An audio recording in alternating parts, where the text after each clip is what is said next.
answering questions from you, the viewers. How to break patterns of codependency. That's coming up next.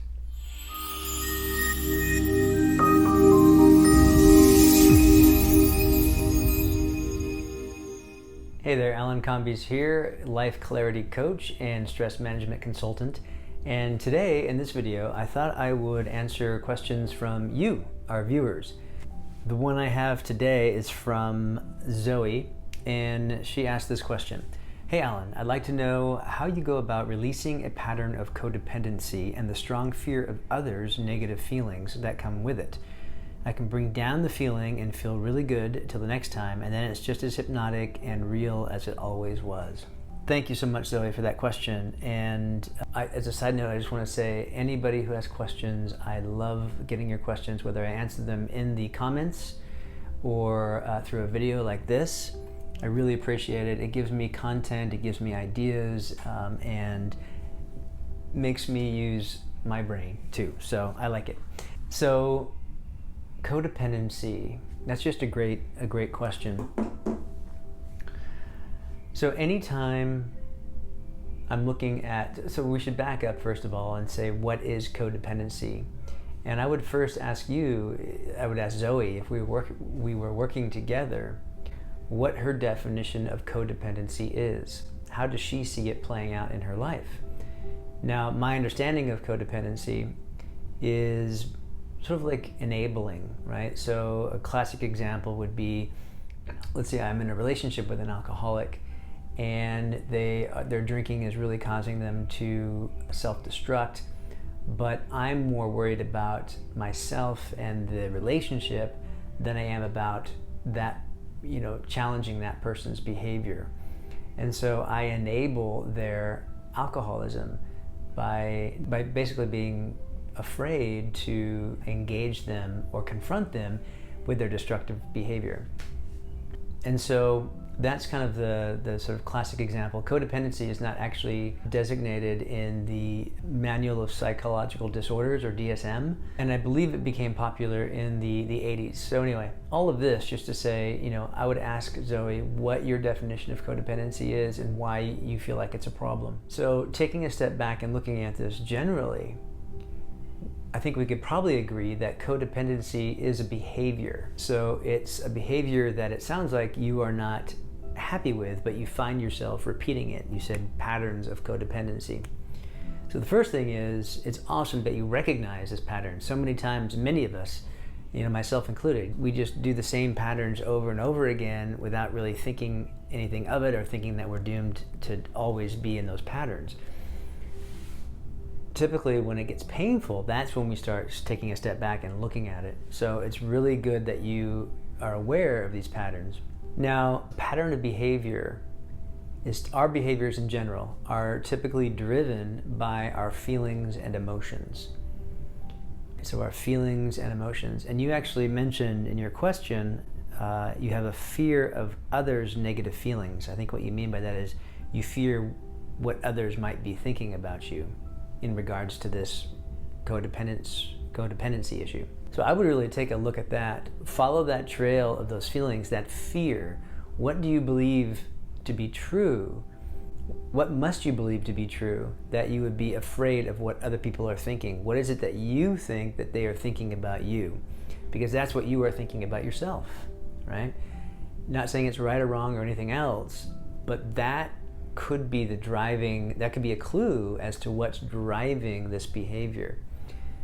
So if we look at codependency in relationships, it's typically two people enabling each other. And when we sort of lose ourselves in a relationship, or we think that we're not whole or complete without a relationship, or we rely on the structure of that relationship for status or anything else, that can create that sort of codependency dynamic. And so again, if we take a look at the behavior and we know that emotion and feelings drive behavior, and emotions and feelings are a reflection of what we think in any given moment.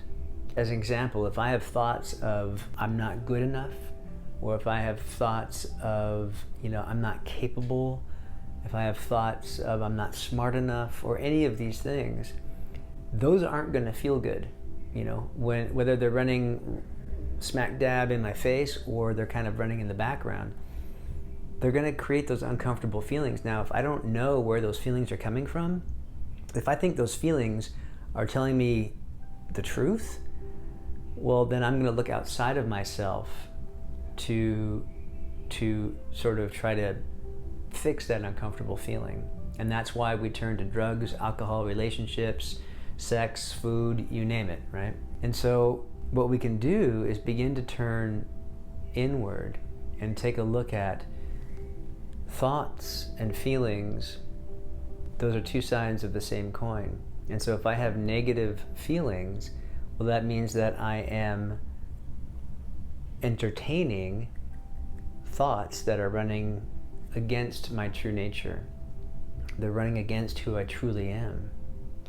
You see, who you truly are is divine, your consciousness. You're the one that is observing your life, right? You're observing your thoughts, you're observing everything. If we are innocently preoccupied with thoughts that I am less than divine, anything less than divine, we're going to feel the corresponding feelings. Now, because we tend to think that those feelings are true, we don't want to look at them. And again, we look outside of ourselves to fix that feeling. What I would invite you to do in this case is begin to turn and face those feelings, face the thoughts, the beliefs that are creating those feelings. And tapping can be a wonderful tool to address this. So you can start just by sitting in it and going, just examining it. And I know it can be uncomfortable. It can be uncomfortable to sit in those feelings. But the reason they are still there is because you have been resisting them, because you've been ignoring them, because you've been thinking that they were the truth. The truth is, it's just a limiting thought pattern. It's a limiting belief. And so as you sit in that feeling and notice what's coming up in you, and you can use tapping to help you move through it. Tapping, again, sends a calming signal to the nervous system. So it helps you begin to relax, and it begins to sort of dismantle the neurological, biological aspect of the actual thought, right? It scrambles the thought process. In this case, the thoughts that are supporting the belief system that you're not good enough or whatever it might be.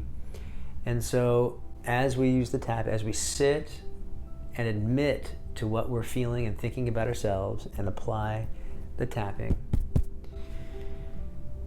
And I have other videos on how you can tap and things like that. But just use the tapping, very simple, and begin to allow your nervous system to catch up. It may happen very quickly, it may take a little time, just allow it to happen. And so that would be step one. The next thing you can do is begin to, again, take a look at any memories that you have, right? What memories or experiences do you have that might support this behavior? A lot of times we end up modeling certain behaviors from our childhood. So you take a look at your parents. Did they give you examples of this type of behavior? Many times, the first relationship we see in our young lives, when we first sort of begin to become aware of our surroundings, is our parents. And if that relationship is healthy, unhealthy, it's all relative, right? But if whatever that relationship is, then we tend to take that on. Now, oftentimes when it is the parents and the caregivers, there's a tendency to not want to let this type of behavior go, because, now this isn't with everybody, but with some of us, we feel like if we let go of this behavior that we learned from our parents, then that means we're not part of the family, or that means we don't love our family anymore. And that's simply not the case. But being aware that that could be something that you come up against is really crucial. So again, just understand that everybody, your parents, everyone, your upbringing was doing the best they could based on how the world looked to them at that time. And you're doing the same thing. And so as you take a look at any memories, any experiences, even if you just have an inkling or whatever it might be, and aim your conscious awareness and attention at how you know, and apply, once again, the tapping, you can begin to break those patterns, those old behavior patterns. And then it would just be about being persistent, but also knowing that you have the capacity to see beyond your current challenges, problems, pains, and issues or symptoms in an instant.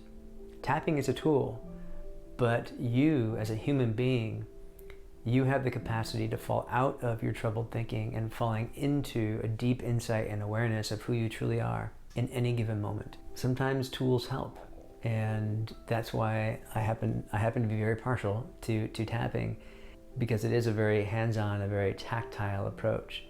So I kind of went all over the place here, but I hope you get the gist. Always, take a step back and take a look at what do I feel like is the problem, challenge, pain, issue, symptom. Okay, it's a codependence pattern. Okay, well, that's a behavior. So where do our behaviors come from? Well, our behaviors are driven by emotion. All right, so what are emotions? Emotions are a reflection of whatever thoughts we're caught up in the moment. And typically behaviors are driven by belief systems. Well, belief systems are thoughts that we've taken on to be true about ourselves. If we recognize that we are in fact whole and complete and not less than, and any negative feelings are a reflection of belief systems that we are somehow less than whole and complete, that's where we want to look, and that's where we want to stop, face it, be honest with ourselves, use the tapping to relax the body, clear the mind, and begin to break those codependent patterns, or whatever patterns you're looking at, right? Whatever patterns you wish to change. So I hope that helps. If you haven't already, subscribe to my channel, drop a comment, hit the like button. I love your feedback. I love your questions. Any feedback I get from you really helps me continue this channel and provide more content that I hope is helpful. These videos are really just about me, taking a look at my experience of working with myself, my self-reflection, my countless hours of study in the field of coaching and spirituality and change work. And of course, working with hundreds and hundreds of clients, and really sharing with you anything I can that I think might help. All right? This is Alan Combies. This is Morning Coffee with Alan. We'll see you in the next one.